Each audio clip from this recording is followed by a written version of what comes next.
함께 기도하겠습니다. 하나님 아버지, 말씀을 전하고 들을 때에 성령께서 임재해 주시기를 원합니다. 그리하여 밝히 알아듣게 해주시고 깨닫게 해주시고 마음에 새기게 해주시고 삶의 가장 적정한 순간에 다시 떠오르게 하셔서 그 말씀을 붙잡고 믿음으로 승리하며 주님의 뜻을 온전히 이룰 수 있도록 우리를 붙잡아 주옵소서.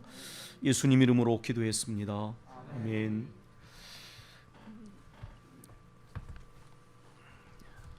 하나님께서 우리가 함께 봉독한 말씀을 통해서 저와 여러분에게 은혜 주시기를 원합니다.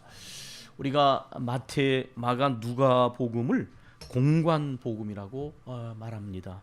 이 공간 복음이라는 말은 한문 글자 그대로 함께 본다, 같은 눈으로 본다, 그런 뜻입니다. 쉰이라는 함께라는 헬라어의 옵티코라고 하는 보다라는 단어가 합쳐진, 그래서 시놉시스, 시놉틱 이렇게 주놉티스라고 하는 단어가 나온 것입니다. 다시 말해서 그리스도의 생애와 사역에 대해서 전반적으로 내용적인 차원이나 표현의 방법이나 문체 등에서 많은 유사성을 가지고 있기 때문에 마태, 마가, 누가복음을 공간복음이라고 부르고 요한복음을 제4복음서라고 그렇게 부릅니다. 물론 모든 성경이 그렇듯이 그 염두에 둔 대상이 있고 그렇기 때문에 모든 성경은 다 합쳐져서 이해해야만 합니다. 그럴 때에 우리가 우리의 신앙이 건강해집니다. 이 공간복음서 말씀드린 것처럼 마태, 마가, 누가복음을 이렇게 보게 되면 특별히 끝부분에서 예수님께서 복음 전파에 대해서 말씀하시는 내용을 볼 수가 있게 됩니다. 근데 마태복음과 마가복음에는 이것이 명령 형태로 나와 있습니다. 너희는 전하라 이렇게 되어 있습니다. 마태복음 마지막 부분에서도 우리가 대사명이라고 말하는 부분이 있지 않습니까? 마가복음도 역시 온 천하에 다니면서 복음을 전하라 이렇게 명령 형태로 나와 있습니다. 오늘 우리가 함께 보신 이 누가복음에 보면 너희는 이 모든 일의 증인이라 그렇게 서술형 형태로 되어 있습니다. 그런데 이 누가는 특별히 우리가 금방 읽으신 것처럼 이 마지막 부분을 보통 이렇게 이 복음에 대한 복음을 전하는 이 증인되어질 것에 대한 말씀을 하는 것과 함께 그 일을 위해서 여기 보면 예수님께서 제자들에게 위로부터 내리시는 능력인 성령을 받기까지 예루살렘을 떠나지 말고 기다려라 라고 말씀하시는 장면이 나와 있습니다. 그리고 그 명령에 온전히 순종하는 제자들의 모습, 성전에 늘 모이기를 힘쓰고 감사하고 찬송하면서 이제 함께 모여 기도하는 모습을 이제 보게 됩니다. 물론 이 누가복음에는 이 기도하는 모습이 나와 있지 않지만 우리가 사도행전에 가보면 그들이 전심과 합심으로 기도하는 것을 봅니다. 여기 이렇게 누가복음이 끝난다는 것은 누가가 쓴 누가복음과 함께 이것이 전편이라면 사도행전이 후편이기 때문에 거기에 내용이 연결되어서 이어진다는 것을 보여주기도 하지만 영적인 교훈을 찾는다면 이것은 신앙생활이 온전해지려면 반드시 성령의 능력을 힘입어야 한다라는 것을 보여줍니다. 여기서 입는다, 여러분 입는다라는 표현은 옷을 입을 때 표현하는 말입니다. 그러니까 바꿔 말하면 성령의 능력을 힘입지 않게 되면 영적으로는 벌거벗은 상태로 있는 것과 마찬가지라는 것입니다. 우리가 이 사실을 기억해야 합니다. 성령의 능력을 힘입지 않으면 벌거벗은 영적 상태가 된다는 것입니다. 여기서 신앙생활이 온전해진다고 할 때에 우리가 새벽기도 시간에도 여러 차례 반복해서 그런 말씀을 드렸습니다. 하나님 중심의 신앙생활을 하고 있느냐, 또 하나님의 나라와 의를 가장 우선하는 신앙생활을 하고 있느냐.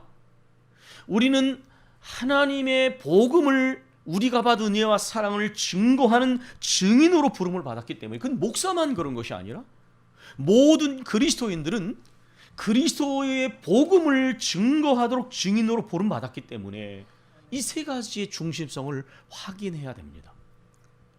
내 신앙생활이 온전한가 할 때에 나는 하나님 중심의 삶을 살고 있는가? 또 하나님의 나라와 의, 그 뜻이 우리의 삶의 모든 영역과 관계 속에서 온전하게 이루어지고 있는가? 그리고 또한 그리스도의 복음을 증거하는 일이 우리의 삶의 모든 궁극적 목표로 그렇게 모아지고 있는가? 이것을 점검해야만 합니다. 지난 주간에 이렇게 키엘케고르 말한 부분을 보니까 바로 그것을 순결한 삶, 선을 추구하는 삶으로 표현했는데 그 키엘케고르에서는 바로 그것이 하나님하고 연결되어지는 것입니다. 두 마음이 아니라 거기에서 우리의 마음이 온전하게 순결하게 되면서 온전해진다는 것입니다. 이렇게 바로 하나님의 성령의 능력을 힘입을 때에 온전한 신앙생활이 이루어진다라는 것입니다. 아까도 우리가 함께 기도했지만 저는 우리 교회가 세워진 때부터 초창기부터 일관되게 말씀을 선포하면서 그러므로 우리 그리스도인과 그리스도인의 공동체인 교회는 말씀과 성령의 능력을 힘입어서 신앙생활하고 봉사해만 한다라는 것을 일관되게 말씀드렸습니다. 아까도 예배를 시작하면서 말씀드린 것처럼 말씀과 성령의 능력을 의지하는 그리스도인과 교회만이 오래도록 서 있습니다. 그것을 오늘처럼 대형교회 규모에 상관없이 여기저기 하나님의 사람들이 넘어지고 교회가 무너지는 모습을 보면서 다시 한번 확인하게 됩니다. 오직 말씀과 성령의 능력을 의지하며 끊임없이 부단히 세워져가는 그리스도인들의 신앙이 살아있고 그런 교회가 오래도록 서 있게 된다라는 것입니다. 우리 힘으로, 만약에 우리가 우리의 힘으로 신앙생활을 하려 하면, 우리의 의지와 지혜로 봉사하라면 우리는 압니다. 기껏해야 자기의에 빠져 교만해지는 많은 신앙인들을 보게 됩니다. 아니면 반대로 상당히 불완전해지게 됩니다. 열심을 내지만 어느 순간에 탈진하게 됩니다. 그래서 우리의 봉사와 우리의 모든 신앙생활이 꾸준하지 못하고 일관되지 못하게 되는 것입니다. 그러나 이런 경험들조차도 나쁜 것이 아닙니다. 왜냐하면 오히려 그러한 넘어짐과 낮아짐과 무너짐을 통해서 우리는 정말 벌거벗은 상태가 아니라 성령의 능력을 힘입게 되는 것이 얼마나 중요한지를 인식하게 되기 때문입니다. 누가복음 24장을 보아도 우리는 그러한 진리를 분명히 깨닫게 됩니다. 우리가 다 읽진 않았지만 이 누가복음 24장에는 예수님의 부활하신 소식이 3번 반복되면서 예수님의 나타나심과 함께 연결되어져 있는 것을 봅니다.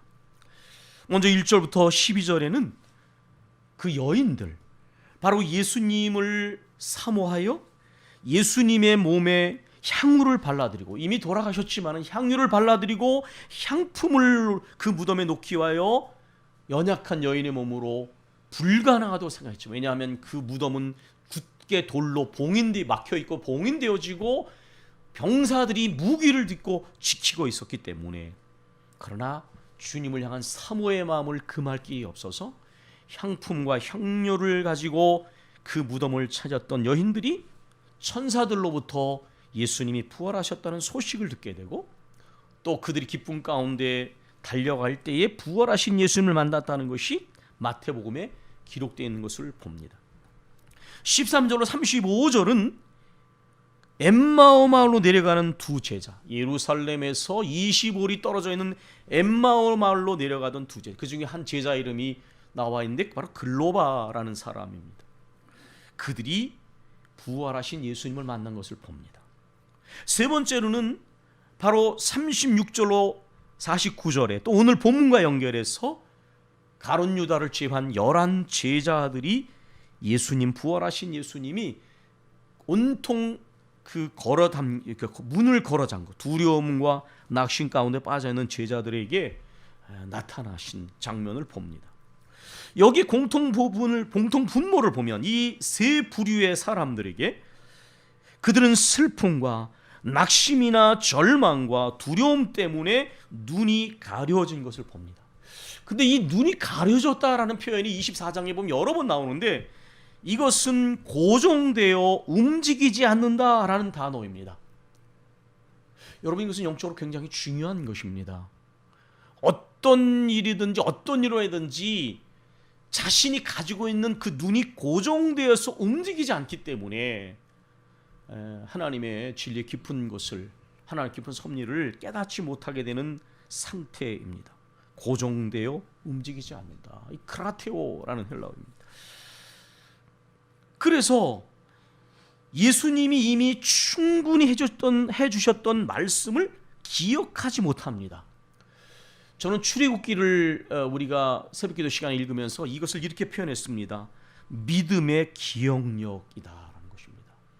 우리가 기억력이 부족해서가 아니라, 여러분 왜 당황하면 알고 있는 것도 우리가 기억을 못하잖아요, 그렇죠? 그러니까 하나님의 은혜와 역사하심과 섭리를 몰라서가 아니라 이미 우리가 알고 있고 체험했고 들었어요. 그런데 상황에 압도되어지면 기억을 못합니다. 그래서 저는 이것을 믿음의 기억력이라고 표현한 적이 있습니다. 바로 이들이 이렇게 슬픔이나 낙심과 절망이나 두려움에 압도되어져 있기 때문에 눈이 가려져서 기억을 못하는 것입니다. 주님이 이미 여러 차례 말씀해 주셨는데 기억지 못하는 것입니다. 저도 사실 목회를 하면서 그런 것들이 제 목회자로서의 고민이었습니다. 제 자신에게나 우리 성도들에게 말씀을 읽고 전하면서 가장 결정적인 문제는 하나님의 말씀을 그 순간에 붙잡아야 되거든요. 근데 그게 잘 안 됩니다. 우리가 성경 읽는 것도 중요하고 새벽기도에 참여 열심히 모임에 참여하는 것도 중요합니다. 그러나 가장 중요한 결실과 결말은 그 말씀을 그 순간에 기억해야 됩니다. 그렇게 되지 않으면 믿음의 기억력이 작동하기 어려운 것이죠. 또 이들의 공통점은 뭐냐? 모든 것들이 하나님의 섭리와 뜻대로 이루어지고 있음을 전혀 깨닫지 못하고 있다라는 것입니다. 물론 이 여인들의 경우에는 순수함을 봅니다. 이들이 갈릴리에서부터 주님을 따르던 사람들이거든요. 성경에 보면 여인들은 당시 남자들 중심의 사회 속에서 이제 별로 존중을 받지 못할지 모르지만 성경에 나오는 여인들은 참 순수했습니다. 예수님의 제자들의 생활비를 댔던 것도 여인들이었습니다. 저도 그게 궁금했거든요. 어떻게 일하지 않는데 생활했을까? 이 여인들의 그 진실한 섬김이 예수님과 제자들의 사역을, 그 생활을 책임졌습니다. 또 이들의 마음에는 사모하는 마음이 있었어요. 그래서 그들이 향유와 향품을 가지고 무덤을 찾아갔던 것입니다. 예수님의 십자가 밑에도 이 여인들, 갈릴리에서 본 여인들은 여전히 그 자를 지켰고, 이제 세상을 떠나셨다고 느껴지는, 그렇게 알고 있었던 예수님을 잊지 못해서 새벽에 어둠을 뚫고 두려움 떨면서도 그 무덤을 찾아갑니다. 그래서 사실 이 여인들은 가장 먼저 부활의 소식을 전해드린 사람이었고요. 이 순서를 보면 원래 우리가 기대하는 따지면 제자들이 먼저 그렇게 돼야 되잖아요. 근데 아니었습니다. 연약했지만 진실한 마음을 가지고 있었던, 물론 슬퍼하는 마음이 그들의 마음을 어느 정도 이렇게 눌리게 만들었지만은 가장 먼저 부활의 소식을 알고 제자들에게 전해줬던 그 사람들이 바로 이 여인들이었습니다. 이 영적인 상태에 따라서 다 똑같지 않은 거예요, 이게. 그런데 그 소식을 들은 제자들이 어떻게 했는가? 허탄하게 여겼다 그랬습니다. 가끔 이 영적인 무지함에서 나오는 교만함이죠. 어설픈 것입니다. 우리가 예수님의 제자인데 아무 소용이 없는 자존심이에요. 이런 것들은 오히려 부끄러워해야 될 일이었습니다. 또 이 엠마로 내려가는 두 제자의 모습은 어땠냐면 서로 문의했다 그랬는데 이 말의 의미는 서로 열렬히 토론하고 이렇게 했다는 것입니다. 이들의 상태는 뭐냐? 허탈해진 상태였습니다. 허탈한 마음. 그들이 열렬히 일어난 일을 토론합니다. 그런데 여기에서 이들이 표현하는 중에 이런 표현이 나옵니다. 우리는 이 나사렛 예수가, 죄송합니다. 이게 뭐 핸드폰에 혼자 없네. 나사렛 예수가 이스라엘을 속량하기를 바라노라, 그렇게 말을 했습니다. 그런데 여러분, 이 표현을 주의해서 보아야만 합니다. 이것은 뭐냐 하면 바로 정치적인 메시아에 대한 기대를 가지고 있는 것을 보여주는 것입니다. 정치적인 해방을 이루는 메시아 왕을 생각하는 것이죠. 우리가 이미 알고 있는 것처럼 11 제자들이 가지고 있었던 메시아 기대와 다르지 않습니다. 그들도 평소에 늘 그래서 누가 높냐 다투었고, 나중에 예수님이 왕이 되시면 누가 더 높은 자리에 오를까, 그것 때문에 싸운 것을 봅니다. 근데 여기서 이 바란노라라고 하는 그 말 속에 이 아쉬움이 들어있는 말 속에, 허탈함 속에 사실은 자기 중심성이 깊이 자리 잡고 있는 것을 봅니다. 자기 중심성의 문제. 11 제자들은 낙심과 두려움 가운데 문을 꼭꼭 걸어 잠그고 있었는데, 그때 예수님께서 오셔서 그들의 영적 상태를 보시면서 평강이 있을지어다, 그렇게 말씀하셨습니다. 이 세 부류의 사람들에게는 부활하신 예수님을 만나기 전까지 눈이 가려져 있었고, 말씀드리면 자신들의 생각과 모든 것들이 이렇게 고정되어 있어서 움직이지 못했습니다. 그런데 예수님을 만나게 돼서 어떻게 됐냐? 눈이 열려지기 시작했습니다. 이 단어는 24장에 눈이 밝아진다, 성경을 풀어주신다, 다 같은 부류의 단어들입니다. 눈이 밝아지는 것, 성경을 풀어주는 것, 눈이 열려지는 것, 다 같은 부류의 단어들입니다. 예수님을 만났을 때 눈이 열려지기 시작하면서 그동안 기억하지 못했던 예수님의 말씀이 떠오르기 시작합니다. 여러분께서 이것이 굉장히 중요한 거예요. 우리가 여기서 이렇게 하나님의 말씀을 들으시잖아요. 이것으로 끝나면 안 됩니다. 삶의 한복판 속에서 정말 그러한 순간이 왔을 때 그 말씀을 기억해야 됩니다.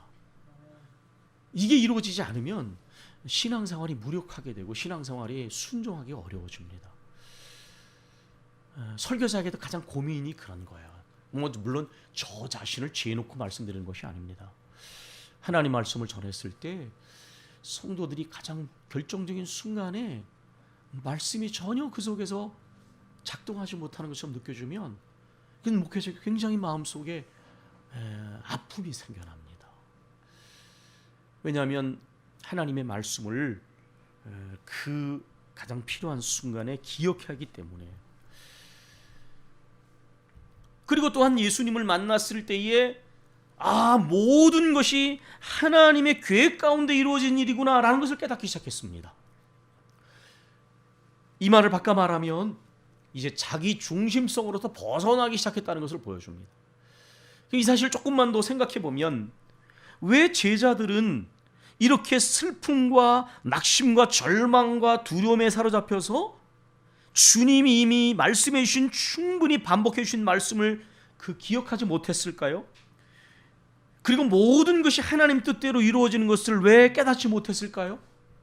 그것은 바로 1차적으로는 금방 말씀드린 것처럼 상황이 압도된 것입니다. 무슨 말이냐면 예수님께서는 평소에 굉장한 기적을 베푸시고요, 죽은 자도 살리시고요, 그리고 권세 있게 말씀을 가르치셨던 분이십니다. 근데 예수님의 마지막 생애는 너무나 무력했습니다. 인간적으로 보면 그렇지 않습니까? 그 체포되심과 신문 받으심과 모욕 받으심과 그리고 이제 넘겨져서 처형을, 십자가에 가장 비참한 처형을 당하실 때까지 주님의 모습은 너무나 나약하고, 그래서 지켜보는 자들에게 굉장한 무력감과 상실감을 줄 만한 일이었습니다. 주님을 사랑하는 이들에게는 슬픔을, 그리고 뭔가 기대를 가지고 있던 허탈함을, 낙심과 절망과 두려움을 안겨줄 수밖에 없는 상황이었다는 것입니다. 여러분, 우리가 이것을 관찰자 입장에서 봐서는 안 됩니다. 만약에 우리가 그 자리에 있었다면 우리도 마찬가지였을 거예요. 보통 우리는 굉장하게 역사하신 주님만을 생각하잖아요. 내가 기도하면 짠 하고 빨리 문제를 해결해 주시는 주님. 그러지 않으니까 낙심이 되고 믿음이 의심으로 바뀌어지는 것 아닙니까? 근데 사실 근본적으로는 1차적으로는 상황이 압도된 것이었지만은 근본적으로는 여기에는 각자가 가진 자기 중심성을 벗어나지 못한 문제가 있는 것입니다. 아까 말한 것처럼 크라테오라는 단어가 눈이 가리워져 그랬을 때 고정되어 움직이지 않음, 이게 뭐겠습니까? 자기 중심성에 사로잡혀서 움직이지 못하는 상태를 의미하는 거예요. 비교적 순수하고 진실했던 여인들은 주님을 사랑하는 마음 가운데서 그러한 자기 중심에 사로잡혀 있었습니다. 이건 비교적 순수함에서 나오는 문제입니다. 왜냐하면 우리가 진실하고 순수해도 이런 고정관념을 갖거든요. 사람 누구나 그걸 벗어나기 어렵습니다. 그러나 아까 엠마오로 내려갔던 두 제자가 이 사람이 이스라엘 구원할 자라고 바랐노라. 그것은 자신들의 소망입니다. 우리들의 욕망과 기대와 소원. 사실 12제자는 이런 생각이 훨씬 더 강했습니다. 상황에 압도되어지는 것은 인간의 연약성을 보여주기도 하지만 그 깊은 그 중심에는 바로 자기 중심성의 문제가 사로잡혀 자리 잡고 있는 것이다라는 것입니다. 자기 중심성의 문제. 내가 바라고 원하는 것, 심지어 기도하는 대로 되지 않는 거예요. 바라는 대로 되지 않고 원하는 대로 되지 않고 기도했는데도 안 되는 것입니다. 근데 여러분, 여기서 우리가 주어를 분명히 해야 됩니다. 누가 바라지 않던 것, 누가 원하지 않던 것, 하나님이 바라시고 원하지 않던 것이 아니라 우리가 바라고 원하지 않던 것이에요. 원하던 것이에요. 그게 안 된 거예요. 우리가 기도한 것이 안 된 거지 하나님의 뜻이 이루어지지 않은 것이 아니다라는 것입니다. 신앙생활에 있어서 봉사와 섬김이 자기 열심과 자기 지혜와 자기의 능력으로 가면, 아까 말씀드린 것처럼 잘 되면 자기 의에 빠지기가 쉬운데 영적으로 굉장히 위험한 것입니다. 교회에 사실 문제를 일으키는 많은 분들이 교회에 무관심한 분들이 아닙니다. 그런 분들은 큰 문제도 일으키지 않아요. 그런데 자기 열심에 자기 의에 사로잡혀서 교회를 어지럽히는 사람은 굉장히 많습니다. 사실 이게 그릇된 열심이 위험한 거예요. 항상 탈진과 중단되어짐과 불안제였는 이런 것들은 또 반대편의 문제들입니다. 우리가 볼 때 자기 중심성이 그러기에 철저하게 무너지지 않으면 우리들이 원하는 욕망과 우리의 원함과 우리의 마음이 쓰여지는 그것이 무너지지 않으면, 우리의 계획과 우리의 기도 제목을 내려놓지 않으면 주님의 깊은 뜻을 깨닫기가 어렵습니다. 사실 그래서 이 십자가 사건은 반드시 필요한 것입니다. 그 십자가의 사건은 이런 무너짐을 의미하는 것입니다. 이 자중심성을 십자가에 같이 못 박는 것을 의미합니다. 그리스도 예수의 사람들은 그 정과 욕심을 십자가에 못 박았다. 그 뭐냐? 자기 중심성을 못 박는 것입니다. 그럴 때 새로운 출발이 가능한 것입니다. 진짜 주님의 말씀에 진지하게 귀를 기울이는 일이 여기서 일어나게 됩니다. 근데 여러분, 그 엠마오로 내려가는 두 제자하고 예수님이 이렇게 같이 식사도 하셨잖아요. 근데 그 성경을 풀어주셨거든요. 그러면서 책망을 하셨어요. 이 모세와 선지자들이 말한 바를 더디 믿는 사람들이요, 미련하고 더디 믿는 자들이요 그랬는데요. 이게 헬라어에는 오라는 감탄사가 들어가 있습니다. 오 미련한 자들이요, 오 더디 믿는 자들이요, 이렇게 말했거든요. 그런데 이 단어가 원래 이 미련하다라는 단어가 어떤 것이냐면 깊이 생각하지 못하는 이런 말입니다.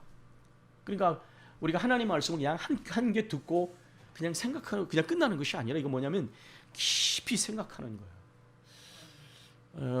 저는 우리 한국 신자들에게 이 부분이 결여되어 있다고 생각을 합니다. 나쁜 뜻으로가 아니라 굉장히 주님을 향하여 열심도 있고 주님을 사랑하는 마음도 있는데 뭐가 부족하냐면 지속성이 부족해요. 일관성이 부족해요. 왜 그러느냐? 하나님의 말씀을 너무 열광적으로 받아요. 근데 사실 신앙생활은 항상 그렇게 열광적인 감정만 있는 건 아니거든요. 아무것도 느끼지 않을 때가 있어요. 하나님이 전혀 느끼지 않을 때가 있어요. 그래도 구름 뒤에 그 구름 뒤에 태양이 여전히 빛나고 있잖아요. 우리가 느끼지 못한다 그래서 주님이 우리를 사랑하지 않는 것도 아니고, 주님이 역사하지 않는 것도 아니고, 우리에게 무관심하지 않은 것도 아니에요. 무관심한 것도 아니에요. 그런데 우리는 어떠냐면 느낌으로 찾는단 말이에요. 그래서 제가 기도응답도 느낌으로 받으면 안 된다는 거예요. 마음에 꺼려. 그 느낌이 아니다는 거예요. 하나님의 말씀을 느낌으로 받으면 그 문제가 생기는 거예요. 그러니까 느껴지지 않아도 감정이나 느낌이 아니라 상황이 아니라 말씀을 이렇게 붙잡아야 되는데 우리가 지금 그런 게 부족하거든요. 그 막 뭐가 뜨거워지고 막 박수를 치고 그러니까 이상한 쪽으로 가는 거예요. 나중에 감정적 신앙으로. 그냥 안 느껴져도 안 보여도 안 들려도 약속하신 말씀의 소리라 이게 맞는 거예요. 그래야 이겨냅니다. 그 감정의 불안정함과 상황이 압도를 이겨내는 거예요. 진지하게 주님의 말씀에 귀를 기울였다라는 것입니다. 깊이 생각하지 못하는 미련한 자요. 그럴 때에 깊이 생각하지 못하는 반대 말은 뭐냐? 주님의 말씀을 깊이 생각하게 되는 거예요. 그리고 더디 믿는다 그랬을 때 이 단어는 늦게 그런 뜻입니다.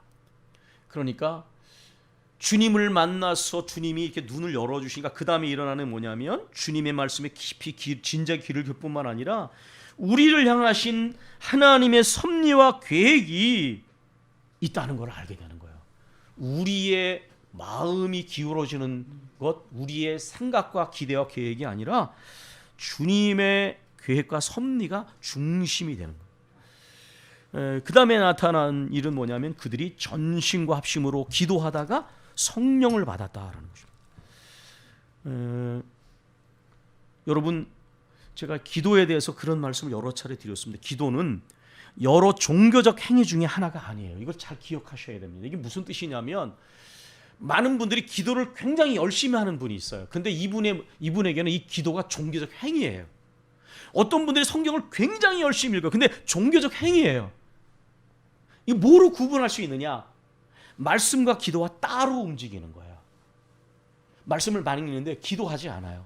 기도를 많이 하는데 성경을 읽지 않아요. 그럼 어떤 문제가 생길까요? 이건 제 생애와 목회에서 많이 본 거예요. 성경을 많이 읽는데 기도하지 않으면 말씀이 결정적인 순간에 능력으로 다가오지 않습니다.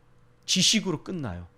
그리고 말씀이 남을 판단하고 정죄하는 그런 도구가 돼요. 이게 병들게 되는 거예요. 기도를 많이 하는데 하나님의 말씀을 읽지 않으면 어떻게 되느냐? 그 기도가 자기 중심적인 기도 벗어나기 어렵습니다. 그래서 하나님 말씀을 우리가 금요일에 성경의 기도 이거 왜 하냐? 성경이 가르친 기도를 해야 돼요. 하나님의 뜻을 구하고 하나님의 나라와 의를 구하고 그 뜻이 이루어지기를 바라고 이렇게. 그래서 이게 말씀과 기도와 찬송과 전도와 이게 따로따로 움직이게 되면 병이 든다는 걸 아셔야 돼요. 이거는 영적인 다발이에요. 예수님이 제자들이 눈을 열어주실 때 어떻게 됐습니까? 그들의 주님의 말씀에 진작에 귀를 기울이기 시작했습니다. 그래서 성령을 받기 위해 어떻게 했습니까? 예루살렘을 떠나지 말라니까 떠나지 않고 함께 간절하게 기도를 했습니다. 그래서 기도에 대해서 이렇게 말씀을 드렸습니다. 기도는 종교적 행위가 아니라 온전한 신뢰 가운데 맡기고 순종하는 영적인 주님과의 관계, 마음의 자세를 드러내는 단어다라는 거예요. 그래서 우리가 모여서 기도하는 것도 중요하지만 이 마음 자세로서의 기도가 확립이 돼야 돼요. 왜냐하면 우리가 각자 상황이 있기 때문에 항상 그 자리에 있을 수 없습니다. 저는 그것을 말씀드리는 것이 아니에요. 우리의 마음의 자세가 내가 3일 기도에 참여하지 못할 수도 있어요. 그러나 내 마음 자세가 그렇게 주님의 말씀에 진즉에 길을 그리면서 전적으로 주를 의지하는 쪽으로 가느냐, 그 마음 자세는 반드시 점검을 해야 됩니다. 말씀과 기도와 찬양과 증거가 한 영적인 일관성의 흐름과 다발로 움직이지 않으면 영적으로 병이 들게 됩니다. 여러분, 이걸 잘 살피셔서 내가 어느 쪽이 부족한지를 아셔야 돼요. 내가 기도가 부족한지, 내가 말씀이 부족한지, 내가 찬송과 감사가 부족한지, 내가 주님을 증거하는 일이 부족한지 살펴보시고, 이게 마음의 영적인 자세와 주님과의 관계 속에 함께 움직여 가야 돼요. 주님이 그렇게 가르쳐 주셨거든요. 주님을 만났을 때 눈이 열려져서 성경의 온전한 의미를 깨닫게 됐잖아요. 그렇죠? 성경의 온전한 의미를 깨닫게 되고, 성경의 중심이 캐논인 캐논 예수 그리스도이시며, 온 인류의 구세주, 정말 우리 장로님 기도하시는 것처럼 구주와 생명 되심을 정말 깨닫게 됐고요. 그래서 이 주님을 증거하는 것이 바로 우리의 사명이라는 걸 알게 됐습니다. 여러분, 이 증인이라는 단어, 너희는 이 모든 일의 증인이다. 이 증인이라는 단어는 말티스라는 단어인데 순교자라는 단어하고 연결돼 있어요. 같은 뜻. 주님의 복음을 전하려고 하면 고난과 핍박이 있고, 우리에게는 그런 일이 겪지만은 순교도 감당해야 된다는 것이 우리가 생각해야 될 거예요. 이건 인간이 바라는 게 아닙니다. 예수 믿으면 복을 받고 잘 됩니다. 이 말도 아주 조심스러운 게 그런 거예요. 주님의 뒤를 따르고 복음을 전하다 보면 고난도 핍박도 받아야 될 때가 있고, 때로는 위선의 십자가도 져야 될 때가 있어요. 참 이게 굉장히 조심스러운 말인데, 곽선희 목사님들 그런 얘기를 하셨는데 참 우리의 부족함을 느끼는 거예요. 그래도 우리는 복음을 전하고 그 은혜를 전하는 거지 나의 의를 전하는 게 아니에요. 내가 잘하기 때문에가 아니라 부족할수록 더 그 은혜를 힘입어서 주님의 은혜를 전할 때. 근데 여러분 기억하십시오. 이렇게 복음을 전할 때에 고난과 역경을 경험하지만 가치 있고 의미 있는 일에 종사하는 거예요. 생명을 살리고 영생의 복음을 전하는 것은 가치 있고 의미 있는 일이에요. 제가 지난주에 읽은 책에서도 그게 굉장히 중요했어요. 현대인들이 자기 욕망과 욕구를 위해서 살아가는데 그게 나중엔 소금물 먹은 것처럼 돼가지고 점점 더 강한 쾌락을 요구하고 점점 더 많은 쾌락거리를 찾는데 언제나 고독하고 언제나 채워지지 않는 지금 추구를 하고 있는 거예요. 그런데 사람은 관계적 존재로 지어졌기 때문에 하나님과의 관계 속에서 하나님께서 주시는 일을 하면 가치와 의미를 끼게 돼 있는데, 이 가치와 의미가 채워지면 물질적인 조건이나 다른 게 조금 부족해도요 사람이 기쁘게 돼요. 이 증인되어진 일을 감당할 때에 고난을 당하고 핍박을 당할 때 힘이 들기도 하지만은, 그러나 내가 주님이 맡겨주신 일에 내가 사명을 감당하고 있고 주님 중심으로 서고 있고 주님의 나라와 의를 향해서 가고 있다, 그러면 이 가치와 의미가 느껴지기 때문에 버텨낸다는 겁니다. 이제 말씀을 마칩니다. 아까 말씀드린 것처럼 여러분, 이렇게 이 증인되어진 일을 감당하려면 인간적 의지가 아니라 위로부터 내리시는 능력, 성령을 힘입어야 합니다. 저는 우리 교회가 세워질 때부터 우리 교회들이 여러 차례 말씀드렸습니다. 말씀과 성령의 충만함을 힘입어야 합니다. 그래야 눈이 열려져서 진지하게 하나님의 말씀을 듣게 되고 깨닫게 되고, 고정되어 움직이지 않는 것이 아니라 자기 중심성을 넘어서서 내 의지와 내 힘과 내 열심으로 봉사하고 사명 감당하는 것이 아니라 정말 주님의 능력같이, 이것은 파이프라는 걸 갖는 것이거든요. 한 번 펌프질해서 물을 받는 게 아니라 그 파이프를 끊임없이 위로부터 내리시는 능력과 지혜를 힘입는 거예요. 그리고 거룩한 섭리와 계획 가운데 사명을 감당하게 되는 것입니다. 우리가 일주일 동안 말씀과 성령의 충만함을 위해서 새벽기도 시간과 수요일과 금요일에 기도했고, 또 여러분들께서도 각자 기도하셨을 것입니다. 이 기도를 멈추지 마십시오. 왜냐하면 하나님께서 오늘 우리에게, 우리 교우들은 참 선하고 이렇게 덕스러운 모습을 가지고 있는 분들이지만 지금 현재 영적 상태와 우리 교회의 모습은 일어나 빛을 발하고 이제 사명자로 나아가야 될 사람들이 주저앉아 있는 듯한 영적인 느낌을 받는 거예요. 그래서 이 무력감, 이 벌거벗은 상태에서 이제 위로부터 내리시는 말씀과 성령의 능력을 힘입어서 이제 주님이 우리에게 주시는 사명을 향해 가야 합니다. 계속해서 말씀과 성령의 능력이 힘입어질 때까지 우리 기도를 멈추지 않아야 되겠습니다. 우리 기도하겠습니다.